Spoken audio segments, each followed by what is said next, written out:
Mississippi, Holy Hills, South Carolina. A mountain ain't nothing but a tombstone for fire. And you can save the night here in America.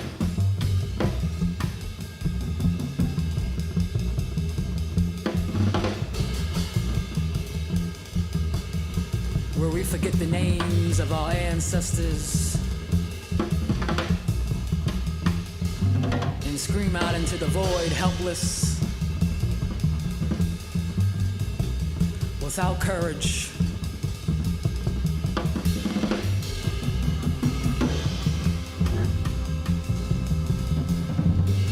We forget how strong our grandfather's hands, brick by brick, building a new America.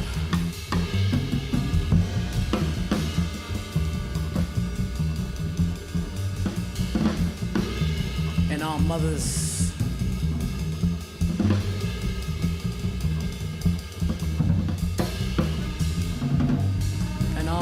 giving birth to us, the first wonder of the world, the spinning egg.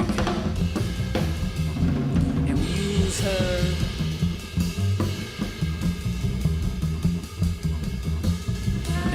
her every 9 seconds.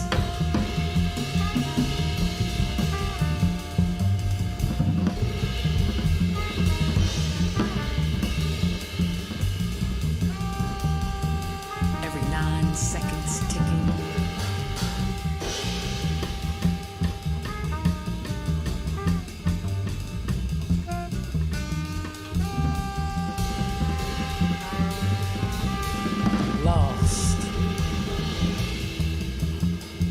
Lost, no direction. At what point do we stand up? At what point do we stand up?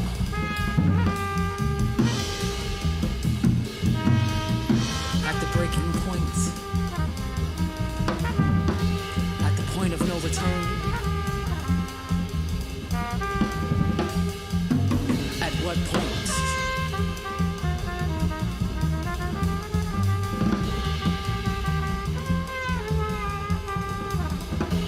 At what point do we pull each other up out of the void, up out of the hell? At what point?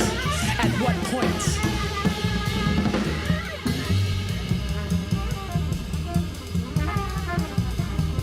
At what point do we give a shit? What up, though?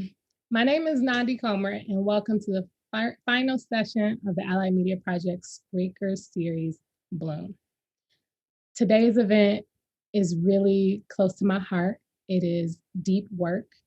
We're gathered in this lovely virtual space with you, our audience, and today's guest, longtime AMCer and sound artist, interdisciplinary artist Sterling Toles, an accomplished artist, rapper, and all-around Detroit people, BOLDY James. Today, we're going to be discussing their collaboration Manger on McNichols and how the project came about and how the trust between artists can give way to personal and collective transformation. Allied Media Projects is an organization that has been cultivating media for liberation for over 20 years. Before we get started, I want to take a minute to acknowledge and uplift the rich history of the city AMP calls home, Detroit. Detroit sits on Anishinaabe land and that of other Indigenous people. It is the largest majority Black city in the nation with a long legacy of African diasporic global contributions.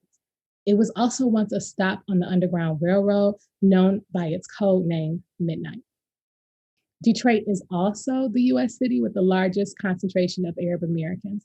It's a border city with Canada and has a growing Latinx community and a rich legacy of Asian American communities and movements.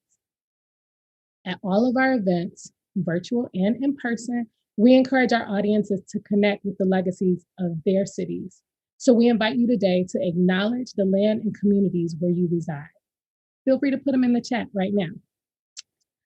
This event is, I just want to remind you all that this event is captioned, and we also have provided ASL and Spanish interpretation. So let's get started. I want to welcome you with an excerpt from the documentary produced by Kari Frazier from Detroit is Different. He created a documentary based on the work that was produced by BOLDY and Sterling, Manger and McNichols. And the first track that we're going to show is Welcome to 76. And more about to join now. Welcome to 76. We're very seldom do we run from the polls. Tell them welcome to my humble abode. Welcome to 76. It's the Helen where you get an award for pulling triggers, pulling bullets and pulls. Homicide detectives, decoys, the colonel and sarge. Got a picture of Rough me and Lord in the middle of they bulletin board. Full of criminals, you get a reward for any info that you give. It's been sworn to secrecy. Once you snitch and inform them agencies, trust ain't an issue no more basically. Especially with me, I can't fuck with you snitches, dog, so stay away from me. Fuck that Upper Peninsula, filling a vacancy. Tell me how could you testify and squeal on your familiar, look at me dead in my retina. But kind creatures live forever and cowards die 1,000 deaths. You welcome to 76.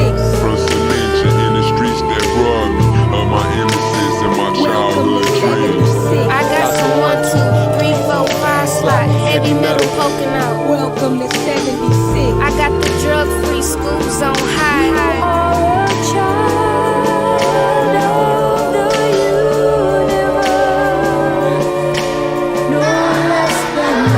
Where's concrete, you organize and Portuguese, but you gotta love us. Welcome to 76. Where the guns we shoot on cock block. Smell the barrel on this boat lock, fucking cocksucker.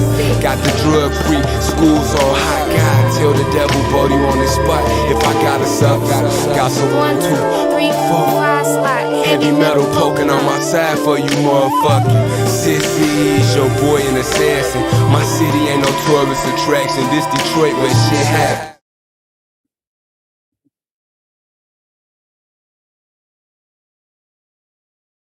Hey y'all, welcome back. So welcome Sterling. Toles. Welcome Boldy. Thank you. I just want to say thank you first for joining with us. Like, I've been thinking about the work that Sterling has been telling me about for a long time. And then I got to see this product that came out. And then I got to see this crazy response to this product that came out. And then I was like, but it feels like there's so much more that, because I've been hearing from one side of this project. And so I thought it was really important to bring you all here to talk about it, because in our community, we really do think about the deep work that has to happen to get projects done. Yeah. So I just wanted to first start out for I feel like people that might be looking for y'all and like, I already know who y'all are and stuff, but in like the Detroit way, I feel like we have to talk about who we are. So I wanted to ask, like, in an intro kind of way, can you just tell us about yourselves, how you work, how you came through this kind of music in Detroit in particular? Yeah. And we're going to get to the project, but more about like how y'all are like, how you came to this work in Detroit. So first off, man, I was always into music at an early age. My father was into music a whole lot. Like I always tell people, like my introduction to music was more so jazz than hip hop. Like I knew who Grover Washington was before I knew who Michael Jackson was. You know what I'm saying? So early on, I had a cousin that moved to Texas and went to go to Prairie View, and he started promoting a lot of the early hip hop records. So like Stetsasonic, Mantronics, Schoolie D, all that. Like he was responsible for those hip hop records moving across the South. So I was probably like 7, 8, 9 at the time. And he started giving me records. And so he was kind of my introduction into the culture of music. And then I had another cousin that had to be like a part of one of the first rap groups in Detroit called the Beat Boys. And they later became Nasty and Rated X, but they were like, they had a group like 82, 83. First people I ever saw rap live was them at my cousin's birthday party. And so between, you know, one cousin moving records and another cousin making records, by the time I was 8, 9, like I saw myself as being a participant and, you know, joined a little rap crew. We was the nerdy boys first.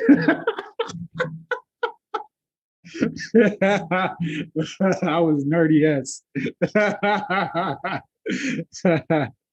But yeah, so like from that point it was always on. And then teenage years I started working with a dude named Anthony Singleton that kind of brought me under his wing, and he was actually a mentee of Chuck D and Said G from Ultramagnetic, and he groomed me and kind of brought me in. Yeah. What about you, bro? I always just been a fan of the record player. You know what I'm saying? So growing up, watching my granddad and my pops, all I know spin records. You know, sometimes my dad would sit in the middle of the floor and just like air drum. You know what I'm saying? To whatever he was listening to with his eyes closed and shit. Like, and I just used to ride with my pops. He let me, you know, pick whatever I wanted to hear on the radio. You know what I mean? Then it started for me making skip tapes to, you know, trying to stretch beats, like to pieces of instrumentals that would be left at the end of songs. I would try to stretch them so I have beats and me and my homeboys can rap to them.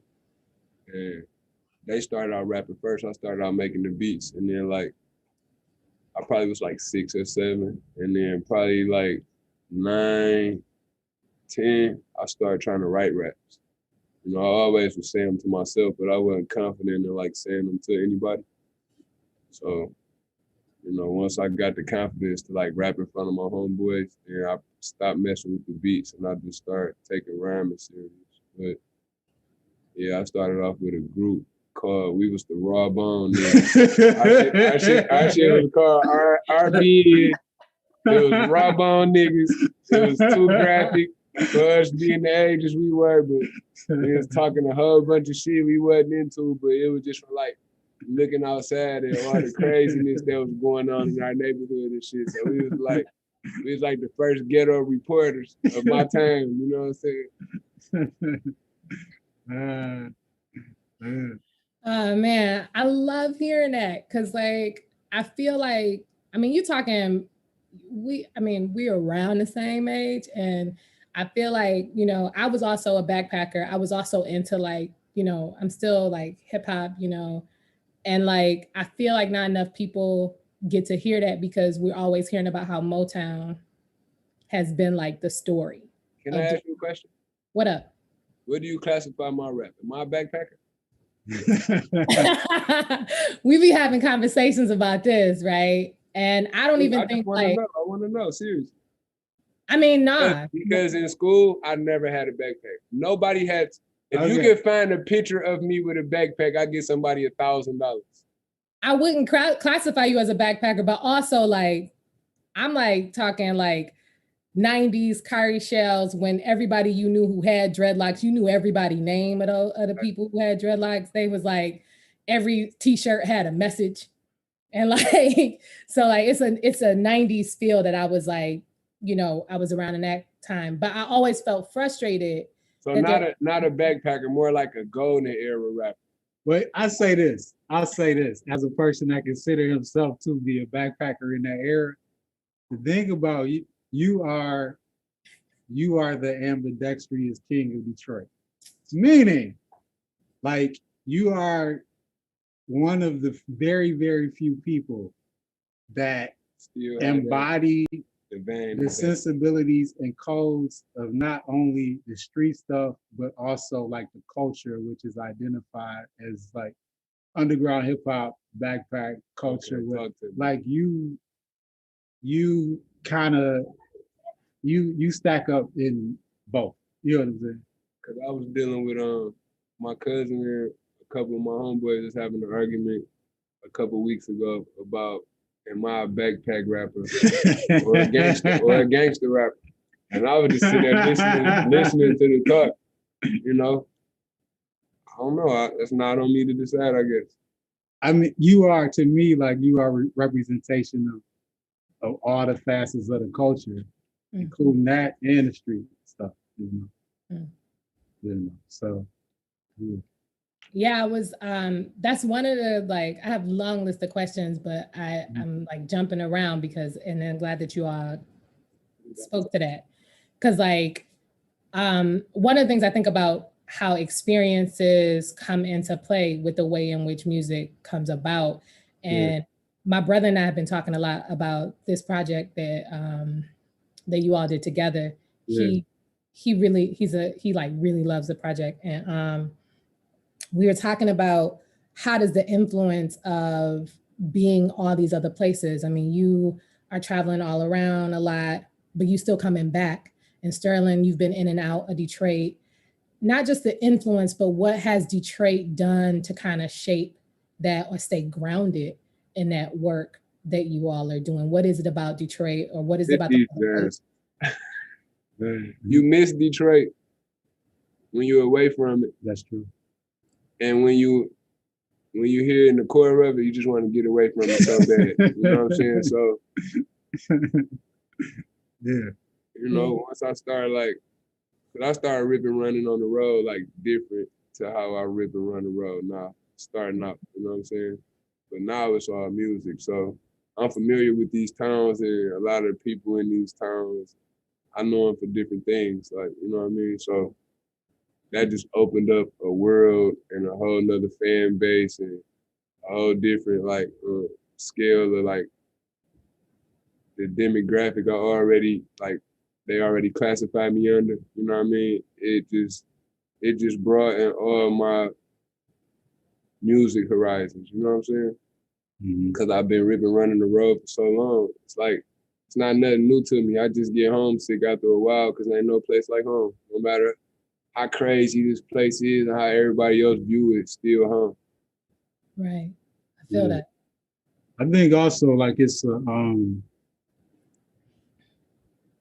it's a certain level of expressiveness that we inherently have as Detroiters. Like I remember a friend of mine, I never thought about this until she said it to me, but she was like, she's African American also, but she's like, y'all Detroit people, like y'all almost arrogant in y'all blackness, right? And I'm like, what you mean by that?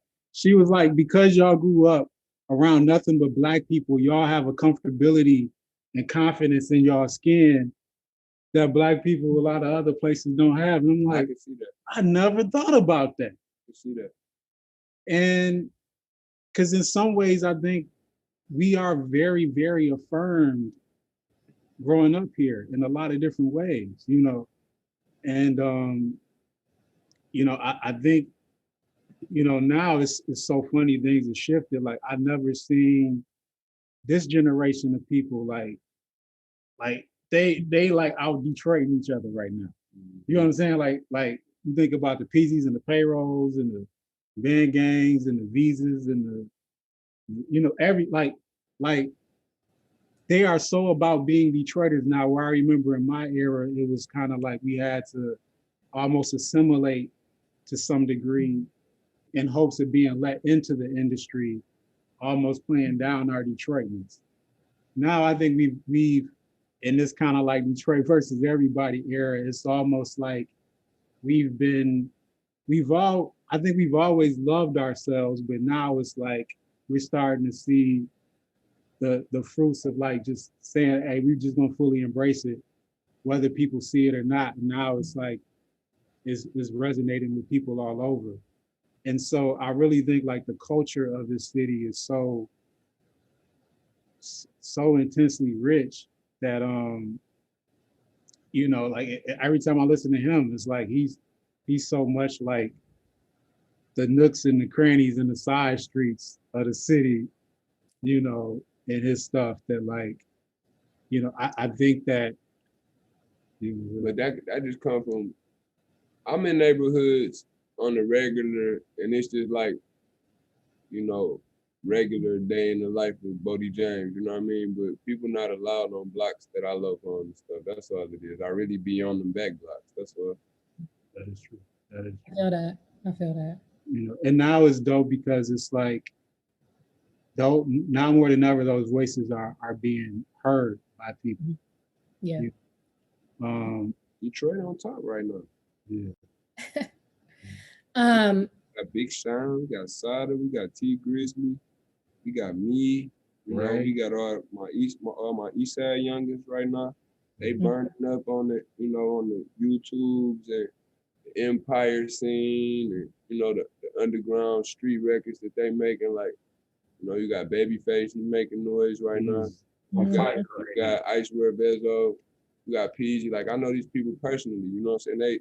They good guys. Like, if I was to ever want to see some young niggas win out of Detroit rapping, that remind me of like what I come from and what I embody about my city, it definitely had to be them. You know what I mean? So I'm just glad to see them, you know, my youngest doing anything other than adding to the problem at this point. You know what I'm saying? Yeah. Oh. And on top of that, real quick, like what they've done is kind of unprecedented. Like they did what previous generations couldn't do, which was like get beyond real life street beefs and end up making music together and putting it behind, you know what I'm saying? Like actually you watch these young guys become in and resolve issues. Some issues is unresolvable. Some, yeah, but yeah, but it but most of them have been mature, they growing as men. Right. They great fathers, you know what I'm saying? They mentor their youngest. Like I see nothing but growth, man. I'm proud of all the young ghetto boys, man, that came up from nothing and made something out of nothing. You know what I mean? Right. I love that. Oh man, I really wanna, I'm gonna ask you about this after we show the second clip.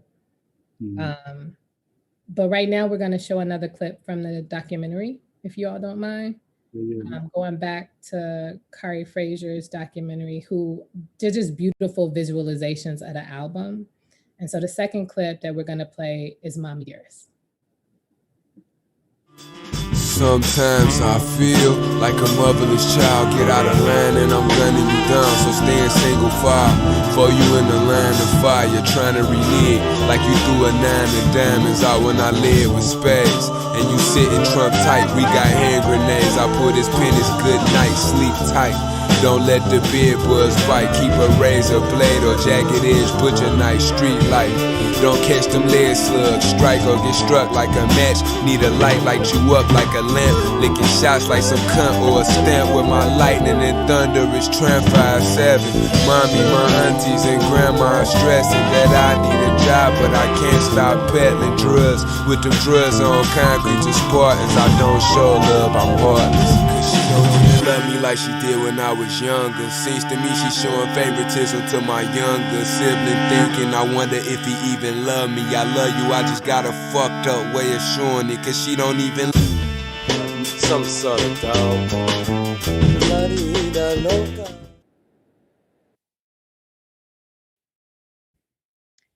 Ah, man. I really love that film. And for the audience, if you all have a chance to take a look at it, it's up at Detroit is Different. That's another place that is also repping Detroit in a really dope way. Absolutely. Yeah. Yeah. So that track is also one of those tracks that I really like.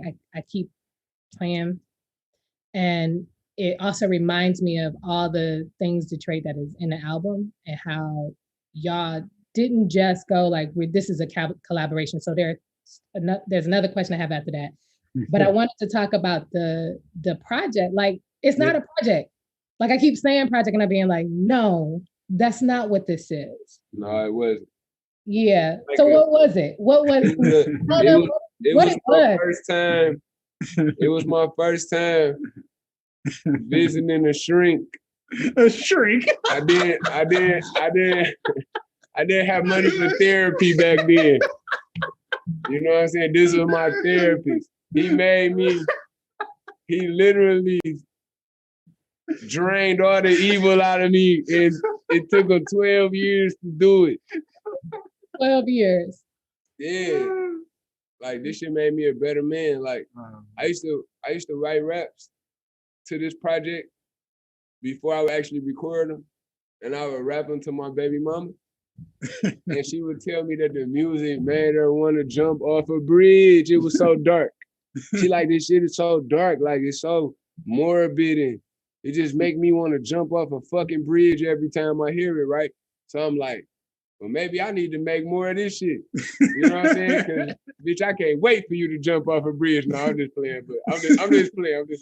I'm just being silly. But look, no, but that's really what she said. Like, the music was real morbid. But what I was going through at that time in my head, like, I was just in a real dark place. You know what I'm saying? So Sterling wanted me to be more personal with the music and more expressive to release those evils, as opposed to suppressing them and making, you know, and it just growing into a bigger demon at some point. You know what I mean? Because I was challenged by a lot of things, just trying to figure adulthood out. I was about to get ready to go into parenthood, and I had stepchildren I was raised, and I had a rocky relationship. I never had a job. I never had a driver's license. I never had an honest dollar. You know what I'm saying? So at that point, like I say, I was just in a weird state. You know what I mean? And Sterling was more so like my therapist. You know, the music was more therapeutic than it was us trying to make a project. Right. Because you got to take into account too, when I met him, he was like 17, 18, you know. And to be real with you, like, I don't even consider myself to be a musician. Like, the real work of my life is about collective healing and transformation. And I remember all those years of wanting to record and make music, and then finally had an opportunity to like get some equipment and be able to help other people record.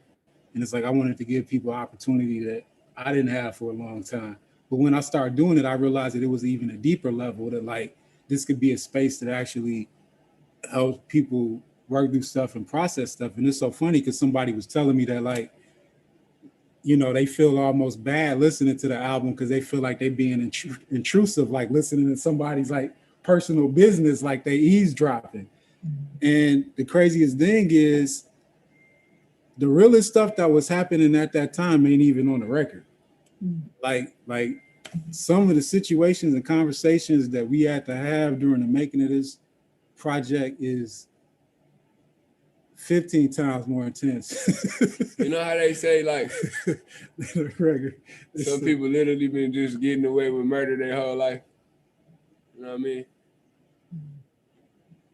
Like, due to like guidance of like my brothers, like, you know, such as Sterling and like Nick Bruno, and I got like good guys in my life that give me like, you know, real advice. You know what I mean? Not nothing that I want to hear or anything like that. You know what I mean? So I'm just one of them kids who slipped through the cracks, and I'm here to live to tell about it. You know what I mean? And I'm just lucky. Like, and I hope you don't mind me saying this, and just to kind of like paint a picture of how real it was and how like loving and protective the community of people around him was. Like, it was situations going on where literally they would bring him to my house, walk him to the door, go back out to the car, sit in the car till he was done. He come out, they walk to the door, get him, they get in the car and leave. Like, it was that real, you know? And so like, those people he's referring to, me, Murph, like, we protected him. Like, you know, his life meant a lot to us, and not just because he was like talented, but it was just one of those things where it was obviously like just a really genuine and good spirit that just needed an opportunity to get beyond the confines of the situations that landed on him. It's deeper than that. Dage Loaf is actually on that album you're talking about, right? First Lady Dage, right?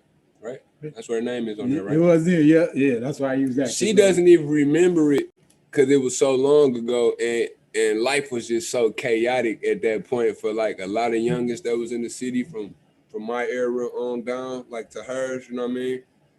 And it was this kid that stayed a couple doors down from Sterling. His name was Tony. He was a good kid. I thought he was a good kid, but I could tell he was trouble. You know what I mean? Like, you know, I could just tell some kids are trouble. You know what I mean? Because I'm one of them, so I could just recognize it, you know? And Days used to come down to Sterling House and she would record here and there, you know what I mean? And she ended up doing some stuff for my album. I didn't know she was going to turn out to be Dave's love later on in life. It just, like we say, it was like, Sterling was like, just like he does now. He helps a lot of children. He helps a lot of people in life, like at work in general. Like he really works with children, you know what I mean? And he been doing this for like, even when he wasn't getting paid to do it with kids like me and Dage and Tony and, you know what I mean? I mean, I feel you because I'm one of those people. I call Sterling on several occasions a week. It feels like that's what's the radical part of this work. Like that's why it's about the work. And then like I think people know that there's this longer story behind it, but they still reduce it to like it was this album. And I think that to constantly go back to like, because oftentimes there's always that mythical story about somebody went out to the Alps or somebody went out to some stranded place and they like really just lost themselves and was in the studio for a couple of weeks and they dropped this album. Yeah. And it's always about the story of the album, and it's not really about the restorative work, the transformational work that had to happen. And then there was the conversation about, do you want to make it public? Do you want to get out into the world as like a thing, right? And it changes, right? It changes the work because then all of those sessions are so much more important. And I also just want, and the audience is reminding me to like, thank you so much for telling the story and being vulnerable about telling that story, because I feel like you could have kept that. It's my most personal work. Like I had a lot of projects come out that year. I had a project come out the end of the year prior to, and then I had 3 projects other than that one. So 4 other projects other than that one. I knew that was my most personal project, and it meant the most to not only me and Sterling Brotherhood, but who I am as an artist. It's like the first, it's my Illmatic. You know what I mean? It didn't come out first, but that's really my Illmatic. You know what I mean? It's my first project.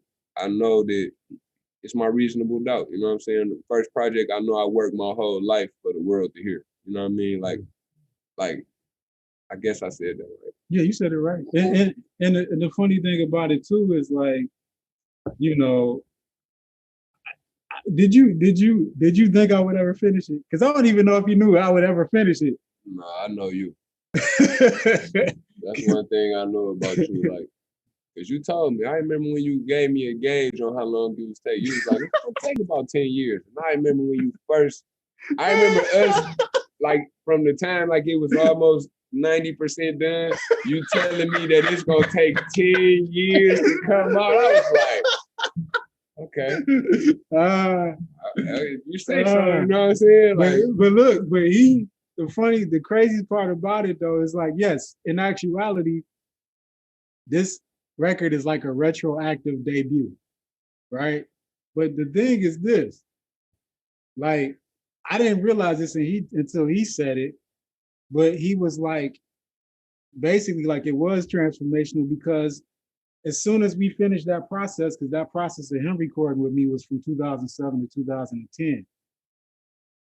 When we finished that process, that was really when his career started. Yeah. It was almost like getting all of that stuff out kind of was the seed that started everything, you know, and then the next thing you know, he was, you know, doing stuff with Cool Kids and then the Alchemist, and then he was off to the races. But like, I think that was just it. Like that process for me was about. I didn't care how long it took, and at the same time, like, you know, he know me now. It's like I never really cared about a career in this. You know what I'm saying? Like, and it's funny because, you know, like I'm a hood dude. I'm not a street dude. You know what I'm saying? Like I was in the neighborhood. I wasn't doing street shit, but I was in the neighborhood, right? But the thing was, I feel like I'm on the other side of things a lot of times, like, because in terms of music, it's like I'm moving through this kind of illegally, if that makes sense. Like I'm kind of going against all the laws of of like what you do to have a good or sustainable career at this. And I think every step of the way, I was like willing to risk it all for the sake of expressing truth, you know. Mm-hmm. So I really didn't care how long that was going to take, but I just knew like whenever it was finished, it was something that I could look at and be like, what we created together was like a pure expression. You know? So I want to remind folks, because we're like in this Zoom and it feels like we just talking to each other, but like there's like people listening, looking and listening. And I just wanted to remind folks that if you all have questions, we definitely want to invite you to share them in the chat. We can see all the love and support in the comments that y'all are making. So if you have things that you just want to, if you just want to express yourself about what you're hearing, definitely share that out. I have, you all are talking to it just a little bit, but I think it's like, it's important. I think it's important to talk about the ways in which other people showed up. Mm-hmm. Right. Mm-hmm.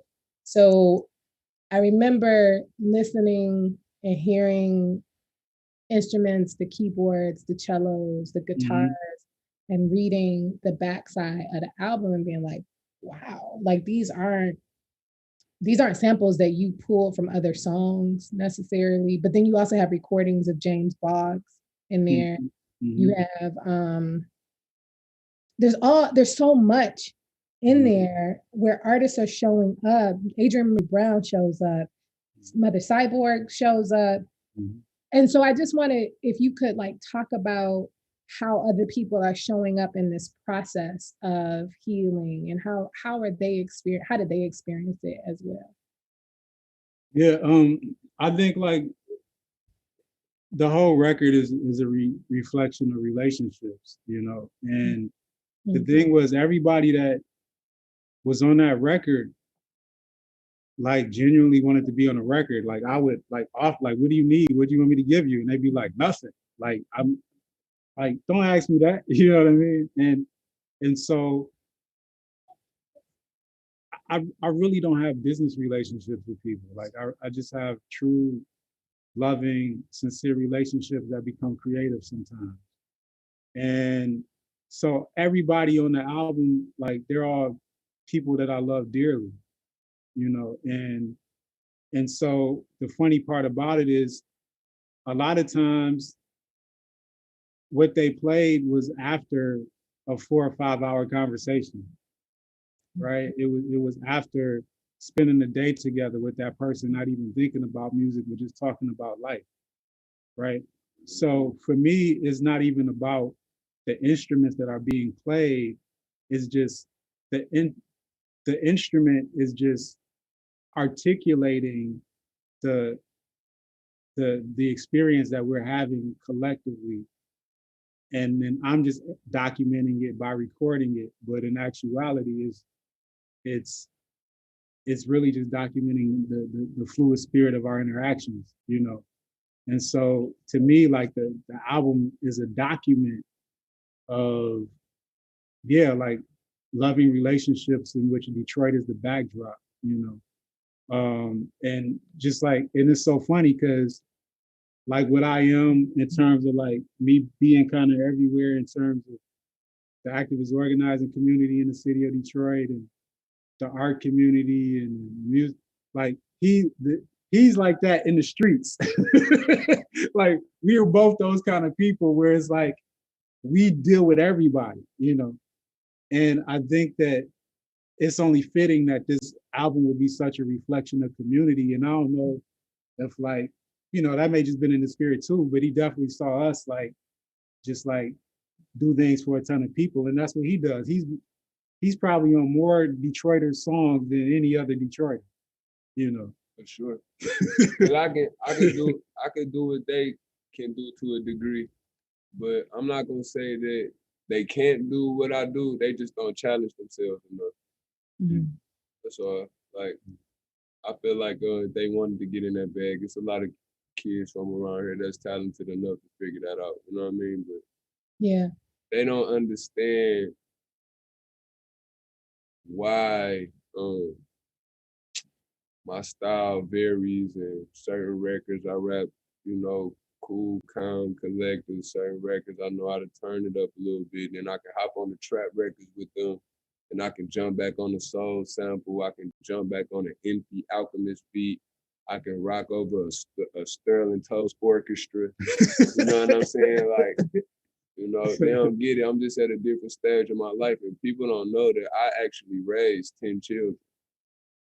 So, you know, I just this community, you know, and that was it. Like it was the community of it, you know, and you know, and that's the beautiful part about it to me too. You think about like people like Adrian Marie Brown on the record, and Mother Cyborg, and then Bubs Fiddler, and who played with George Clinton, and you know, and it was, and you said what? I was just thinking about other people that I'm like, I always get surprised by, like Ian Fink is on there. Ian Fink and Asante, and but like, and people that were like just learning how to play an instrument. Mm-hmm. It's like everything from virtuosos to people just starting. And again, like I don't really care about, you know, technical prowess or, you know, how advanced you are in your craft. I really care way more about the sincerity, because to me the heart makes up for whatever you may lack in know-how. Really. Mm-hmm. You know, like somebody that knows 10 words of the English language can express themselves concisely and beautifully based on how they arrange the words that they know. Mm-hmm. Mm-hmm. And their ability to articulate that is just a matter of how in tune they are with their heart. You know, and I feel like that's my job as a producer, to help move all the obstructions to you seeing your own heart fully. That's what I do.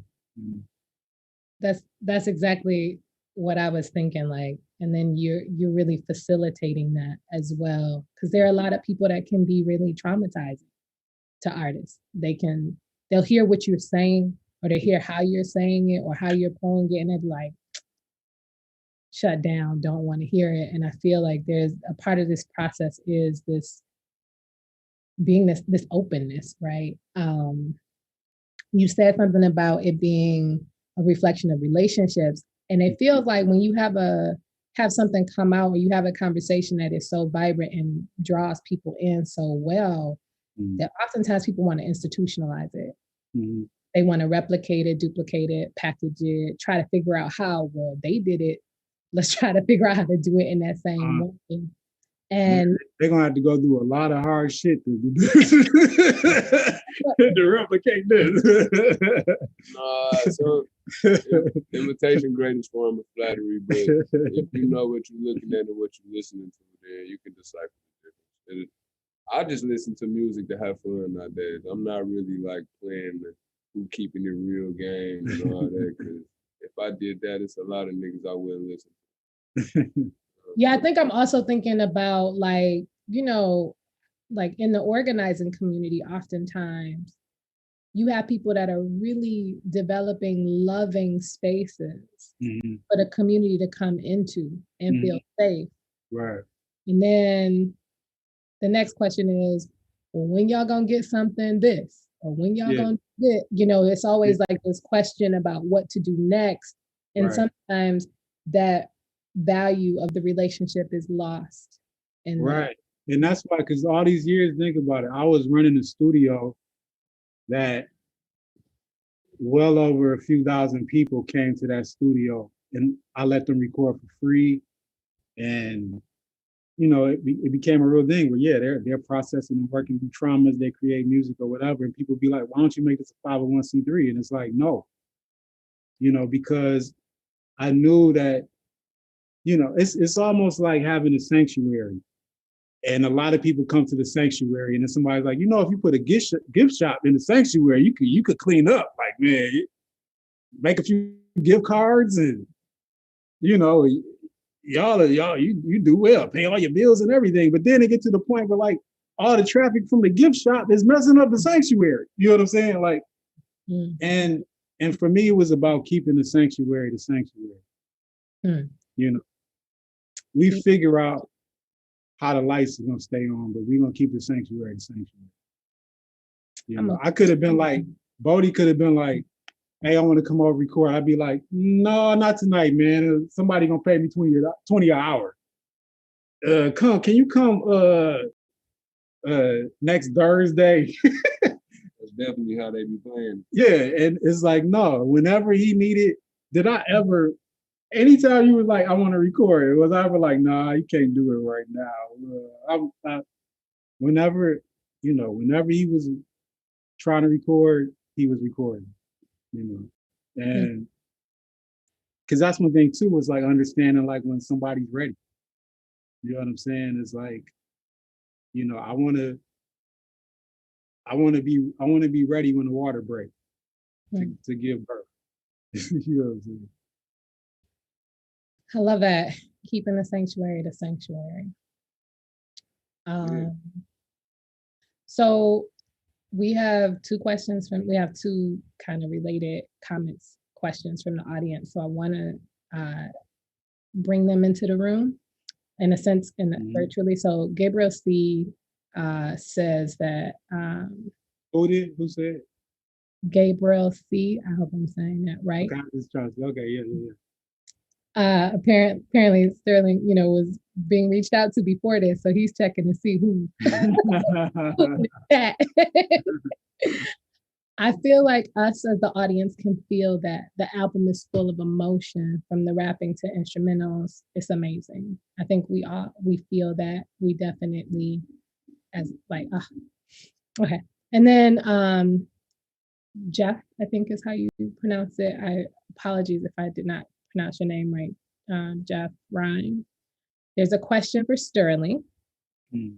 I love that the beats on the album have a living and breathing, quote, living and breathing quality.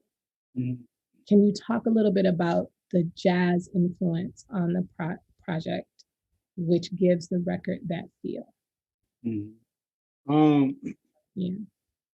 Well, I mean, first off, like, I think I've always been enamored with this question, like, what would it sound like if John Coltrane or Ornette Coleman or Eric Dolphy would have made a rap record? Like what would it look like if they had grown up in that era? So that was one. And I think for me, in a lot of ways, jazz was the genesis. And as much as I love like beat making and program stuff, like I think I've been yearning to hear a certain level of fluidity that felt like a lot of those jazz records that I appreciated. And so this record kind of worked in reverse, where like the initial tracks that BOLDY rapped to, it was like just chop sample and some drums basically. But I composed the music around him. And so my thing was always like to be rooted in a spirit of improvisation. So like I had his vocals, and then I would do like a run through myself of like a loose arrangement, listening to his vocals, and then musicians would come in and play, and then I would sculpt it around that. So basically the anatomy of what you hear on that record comes from improvisation. It's just the details were fleshed out on top of the improvisation, but the spirit of it is still improvisation, and that's why it has a certain level of fluidity to it. Also, in terms of jazz, it was kind of like I intentionally wanted to kind of put him in the presence of a jazz palette, because I think in terms of like music that people consider to be spiritual or high thinking or intellectual or you know, like embodying the greatest sense of you know, emotional intelligence and awareness, like jazz often gets that, right?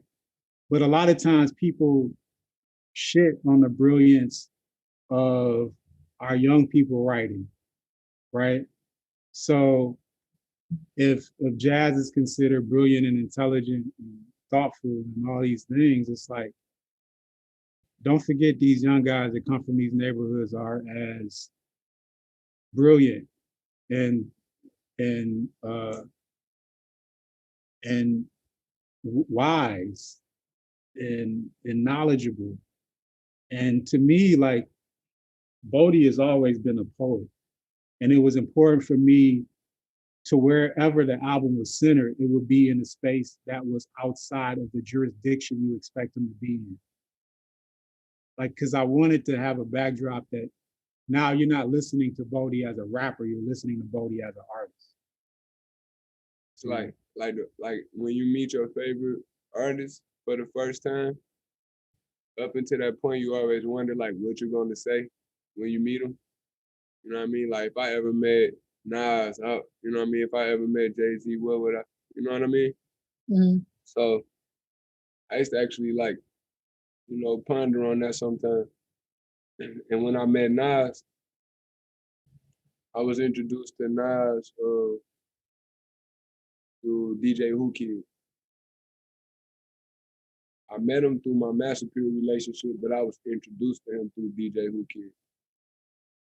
So Who Kid kind of broke the ice on me meeting Nas. So like my first time meeting Nas speech, I didn't get it. You know what I mean? It just kind of was like organic from the time I met. You know what I mean? We just pick up with a conversation, leave off. You know what I mean? But when I met Jay-Z, it was at Club Novo, one of the last shows of the Griselda tour before the COVID had hit.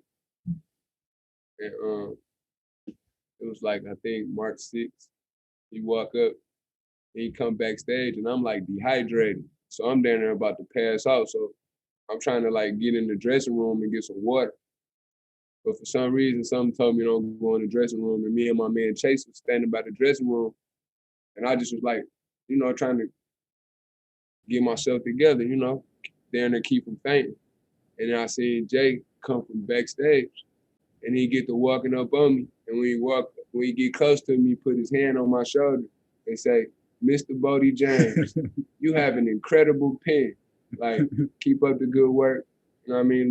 Look to working with you in the future type shit. Like, you know, your new shit, all I've been listening to type shit, you know what I mean? So I'm sitting there just blew the fuck away. Like, it's my turn to talk. I don't even know what to fucking say. You know what I mean? I'm just like, good look, big homie, that's what I do it for. You know what I mean? For that type of, you know what I'm saying, that type of stamp, that type of approval from the greats, you know what I mean? And he went off and took a picture with Rock Marcy.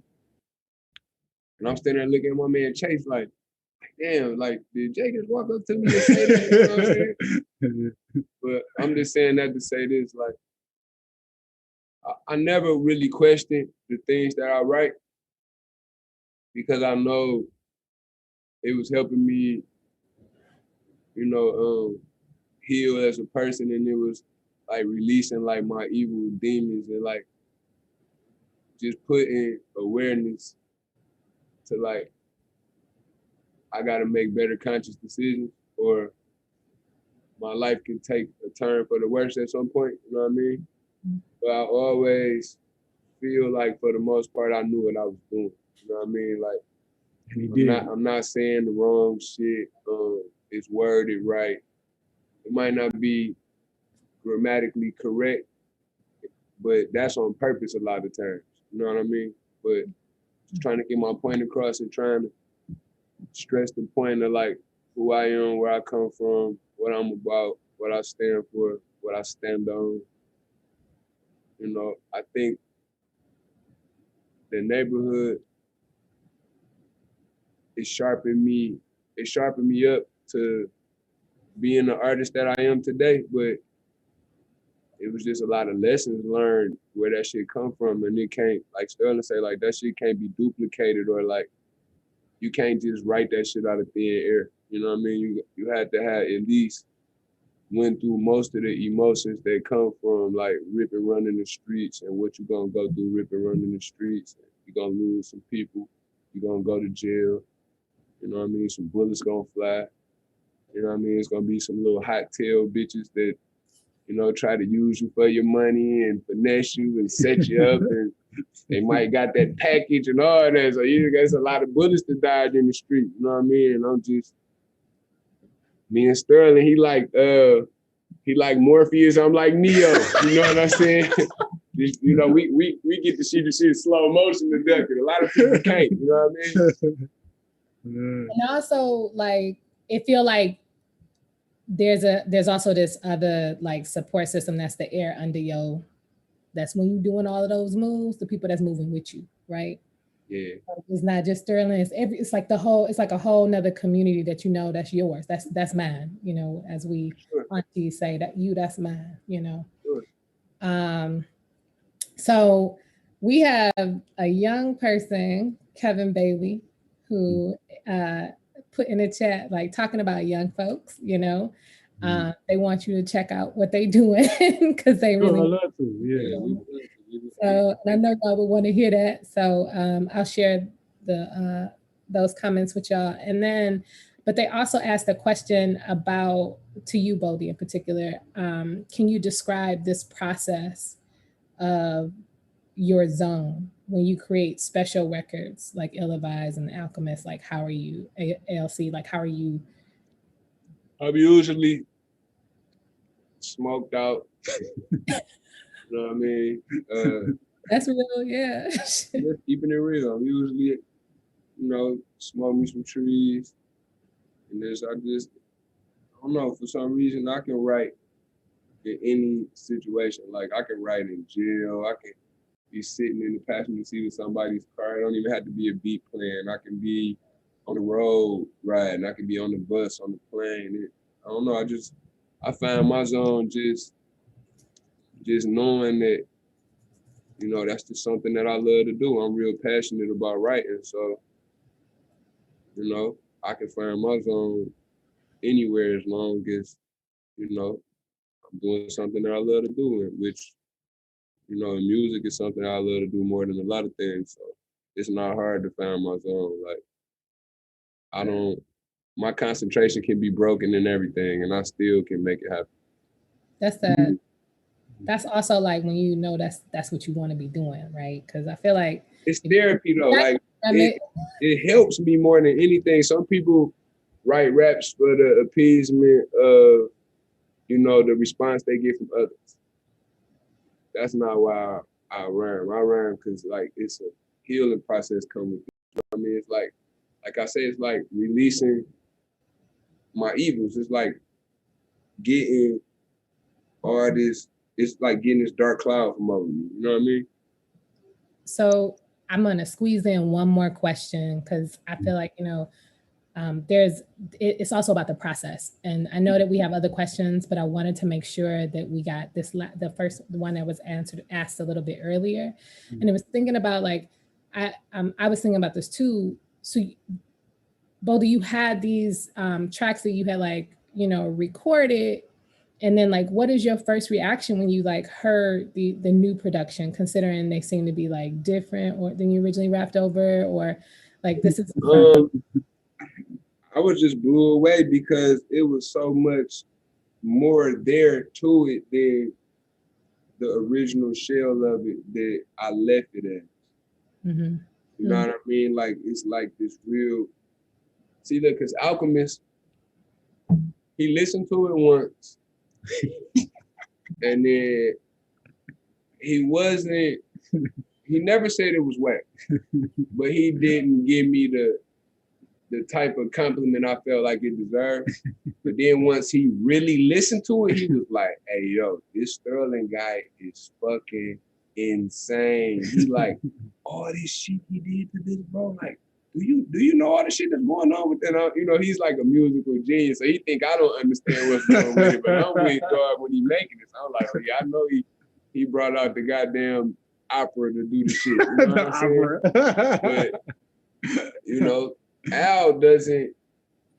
I don't think he's ever probably had a project where he got a whole bunch of live instrumentation from musicians. And I would love to hear that though. I mean, I'm pretty sure he has done it before, but I'm saying not to the degree that Sterling did it. Like Sterling might have nigga playing flute, a nigga playing cello, nigga play a little violin, nigga playing some trombone, then you got the nigga blowing the seashell from the ocean and shit, you know what I mean?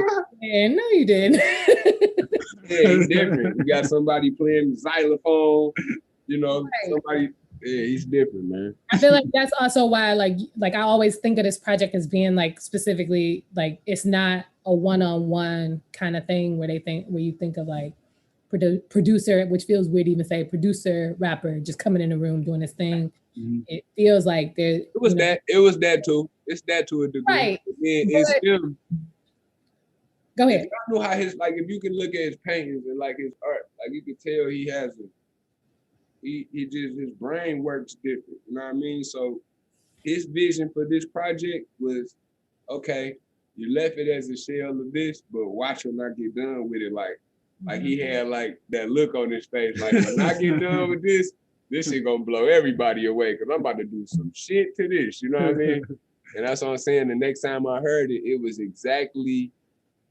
it made me feel exactly how he was looking when he was telling me how it was going to sound when it was complete. Mm-hmm, mm-hmm.